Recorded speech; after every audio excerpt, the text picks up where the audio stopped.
कल आपको बताया गया था पादप हार्मोन्स अर्थात प्लांट हार्मोन्स के बारे में, और उसमें मैंने बताया था जो पादप हार्मोन्स होते हैं कई बार बोर्ड एग्जामों या परीक्षाओं में या प्रतियोगी परीक्षाओं में प्रश्न पूछ दिया जाता है कि निम्न में से कौन सा पादप हार्मोन है, या पहला प्रश्न ऐसे भी पूछा जा सकता है या ये भी पूछ दिया जाता है बोर्ड एग्जामों में। हाई स्कूल और इंटरमीडिएट की जो परीक्षाएं होती है उनमें एक प्रश्न बहुत बार पूछा गया और मुझे लगता है शायद हर बार पूछा भी जाता है। पूछ दिया जाएगा आपसे प्रश्न कि किन्हीं दो या कोई दो पादप हार्मोन्स के नाम लिखिए तथा उनके द्वारा होने वाले कार्यों का वर्णन कीजिए। तो ऐसे भी प्रश्न पूछा जा सकता है, या पूछा जा सकता है कोई 2 या 3 पादप हार्मोनों के नाम लिखिए, तो आपको बता देना है auxin, gibberellin, cytokinin, abscisic acid और एथिलीन, ये सब। और एक प्रश्न बहुत बार पूछा गया है, कौन सा ऐसा हार्मोन है, कौन सा ऐसा पादप हार्मोन है जो गैसीय अवस्था में पाया जाता है, तो सदैव आपको याद रखना है जो एथिलीन है। एथिलीन एक ऐसा प्लांट हार्मोन है जो गैसीय अवस्था में पाया जाता है। यहां तक बात क्लियर हो गई थी। अब हम आगे की ओर बढ़ते हैं। अब हमको पढ़ना है और आपको हम बताएंगे कि ग्रंथियां, क्योंकि जो ग्लैंड्स होती है, ग्रंथियां होती हैं, ग्रंथियां 3 प्रकार की होती हैं और ग्रंथियों का बेटा काम ये होता है कि उनके द्वारा कई सारे हार्मोन्स स्रावित होते हैं। जो भी एक ग्रंथि होगी उसका अपना एक निश्चित फंक्शन होता है, क्योंकि ग्रंथियां जो है, ग्रंथियों के द्वारा एक कोई निश्चित हार्मोन स्रावित होता है, निश्चित ग्रंथि के द्वारा अपना उसका एक निश्चित कार्य होता है। और जो ग्रंथियां होती है ये होती है 3 प्रकार की। 3 प्रकार की ग्लैंड्स होती है। एक होती है अंतःस्रावी ग्रंथि, अंतःस्रावी ग्रंथि,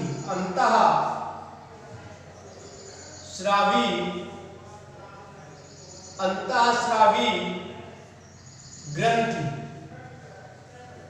अंतःस्रावी ग्रंथि, बहिस्रावी ग्रंथि और मिश्रित ग्रंथि।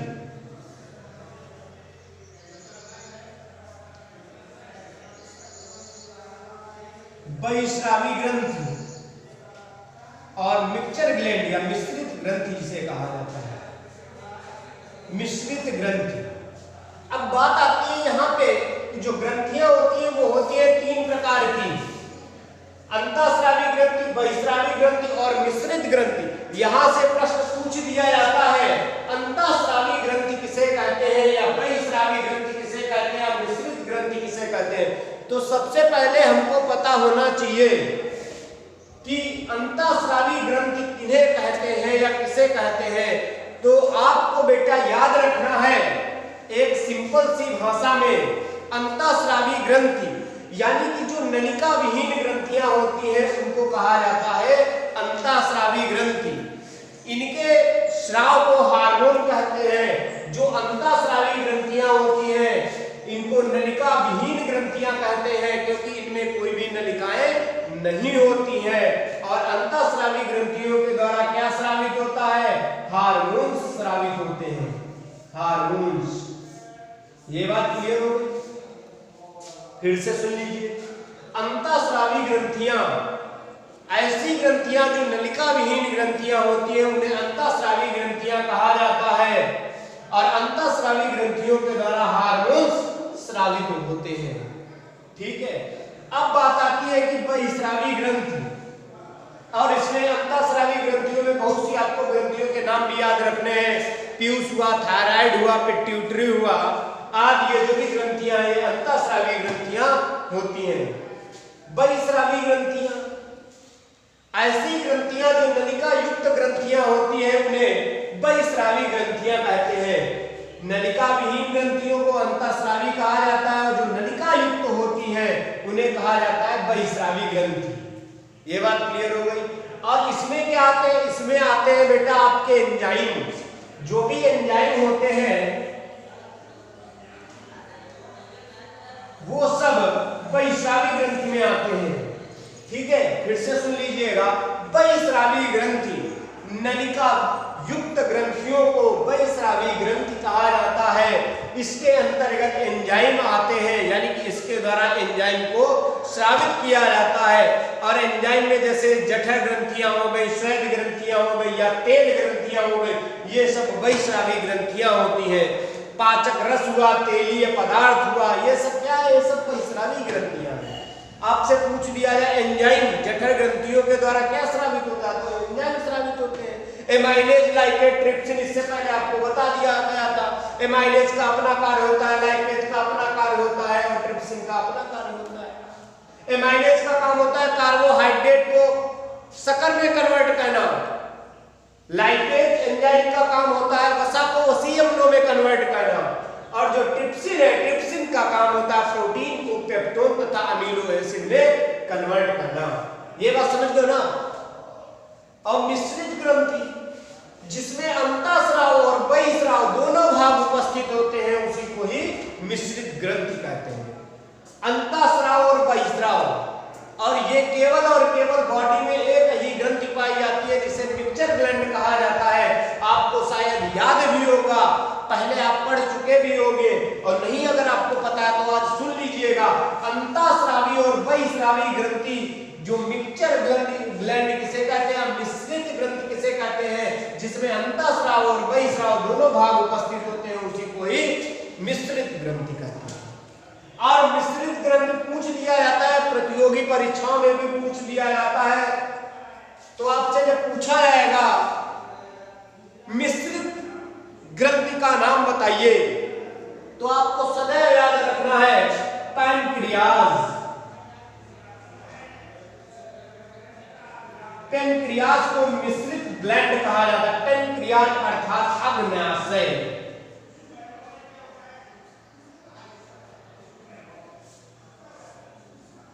ये बात क्लियर हो गई यहां तक? ठीक है, फिर से सुन लीजिए। ग्रंथियां 3 प्रकार की होती हैं, अंतःस्रावी, बहिस्रावी और मिश्रित। अंतःस्रावी ग्रंथियों को नलिका विहीन ग्रंथियां कहते हैं। इनके द्वारा हार्मोन्स स्रावित होते हैं। और जो बहिस्रावी ग्रंथियां होती हैं, बहिस्रावी ग्रंथियों को नलिका युक्त ग्रंथियां कहते हैं। इनके द्वारा एंजाइम स्रावित होते हैं। उसके बाद में बात आती है मिश्रित ग्रंथि किसे कहते हैं। अंतःस्रावी और बहिस्रावी ग्रंथि जब आपस में मिलती है तो उसे मिक्सचर ग्लैंड कहते हैं, जैसे कि पैनक्रियाज या अग्न्याशय, ये मिश्रित ग्रंथि है। यहां तक बात क्लियर हो गई, आप लोगों को समझ में आ गया। और बेटा याद रखना है, एक प्रश्न बहुत बार पूछा जाता है कि पैनक्रियाज को मिश्रित ग्रंथि क्यों कहा जाता है, या अग्न्याशय को मिश्रित ग्रंथि क्यों कहा जाता है। तो सदैव आपको याद रखना है और बताना है, पैनक्रियाज को मिश्रित ग्रंथि इसलिए कहा जाता है क्योंकि इसमें अंतःस्रावी और बहिस्रावी दोनों भाग उपस्थित होते हैं। इसी के कारण इसे मिश्रित ग्रंथि कहा जाता है। यहां तक बात क्लियर हो गई? ठीक है, परीक्षा में आपसे पूछा जाता है, बहुत बार पूछा गया है, अंतःस्रावी और बहिस्रावी ग्रंथि में अंतर लिखो। बहुत बार पूछा जाता है, तो आप एक बार देख लीजिएगा इनके बीच में अंतर। बता आपको सब कुछ दिया गया, लेकिन फिर से आपको एक बार बता रहे हैं कि अंतर में भी क्या होगा और आपको क्या लिखना पड़ेगा।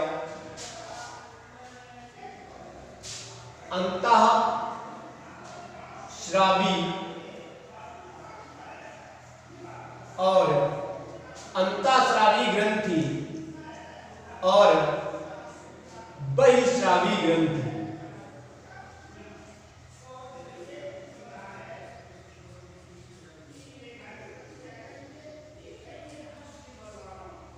क्लियर हो गया ना? अंतःस्रावी ग्रंथि और बहिस्रावी ग्रंथि इधर लिख देना है, क्योंकि अभी आपको बता है अंतःस्रावी जो ग्रंथियां होती हैं वो नलिका विहीन, नलिका विहीन, और जो बहिस्रावी होती है वो होती है नलिका युक्त।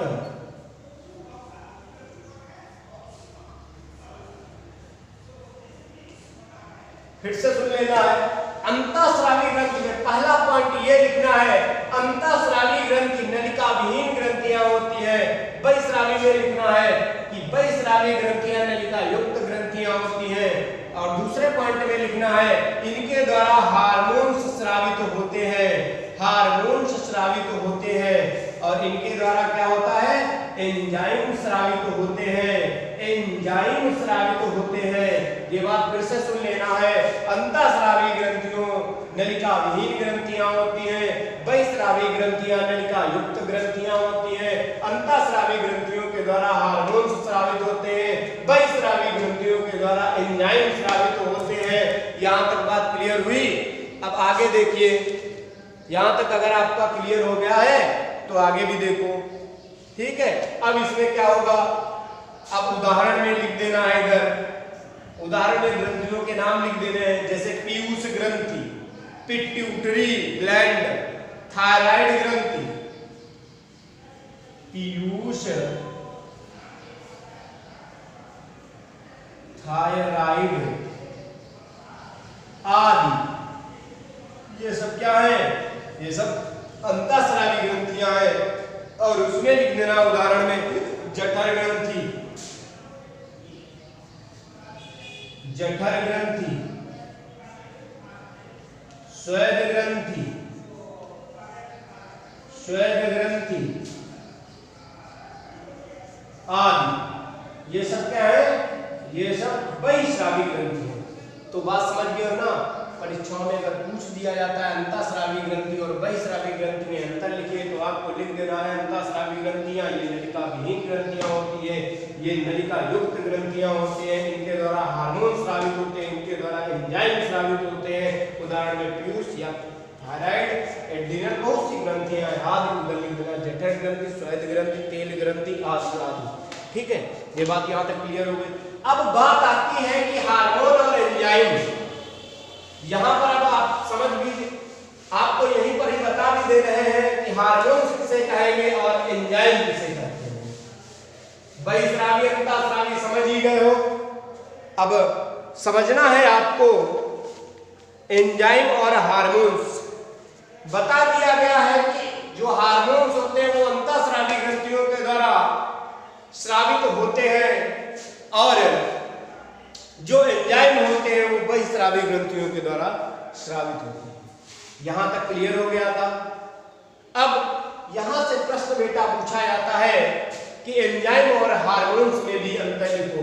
Different between enzyme and hormones. Enzyme और हार्मोन्स, एंजाइम और हार्मोन में अंतर डिफरेंट बहुत बार पूछा जाता है, तो आपको सदैव याद रखना है ये बहिस्रावी ग्रंथियों से स्रावित होते हैं। बहिस्रावी ग्रंथियों के द्वारा ये स्रावित होते हैं कौन, एंजाइम। और जो हार्मोन्स होते हैं वो अंतःस्रावी ग्रंथियों के द्वारा स्रावित होते हैं। ये बात क्लियर हो गया। एंजाइम जो होते हैं वो बहिस्रावी ग्रंथियों के द्वारा स्रावित होते हैं और जो हार्मोन्स होते हैं वो अंतःस्रावी ग्रंथियों के द्वारा स्रावित होते हैं।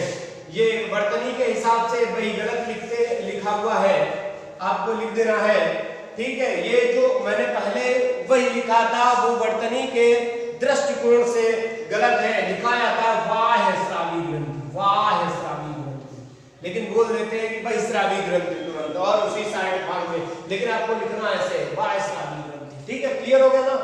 एंजाइम जो होते हैं वो बहिस्रावी ग्रंथियों के द्वारा स्रावित होते हैं, जो हार्मोन्स होते हैं वो अंतःस्रावी ग्रंथियों के द्वारा स्रावित हो सकते हैं। और जो एंजाइम है, एंजाइम का प्रयोग हम दोबारा कर सकते हैं, एंजाइम का प्रयोग हम दोबारा कर सकते हैं, लेकिन हार्मोन्स का हम दोबारा प्रयोग नहीं कर सकते हैं, दोबारा प्रयोग नहीं,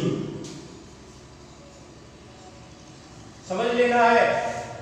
जो एंजाइम होते हैं एंजाइम का हम दोबारा प्रयोग कर सकते हैं, लेकिन जो हार्मोन्स हैं हार्मोन्स को हम दोबारा प्रयोग नहीं कर सकते हैं। यहां तक बात क्लियर हो गई।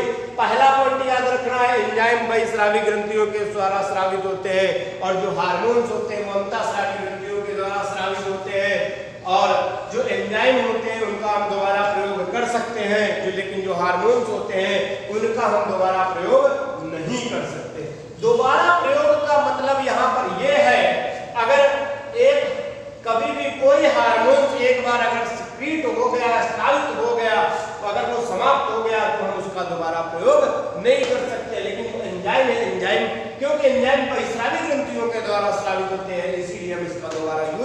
कर सकते हैं।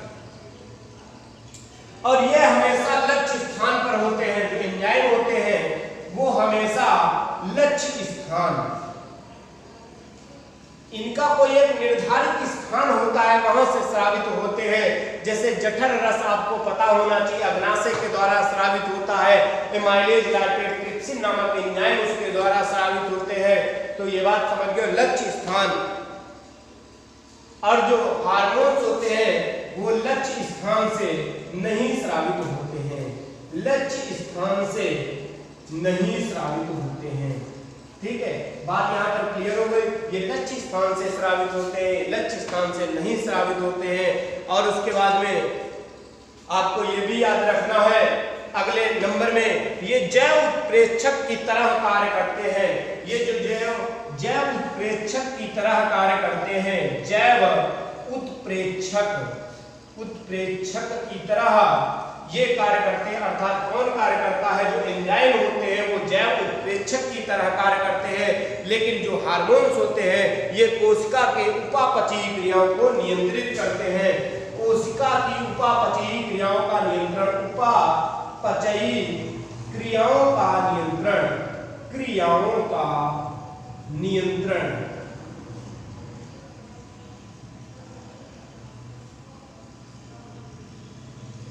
फिर से सुन लेना है।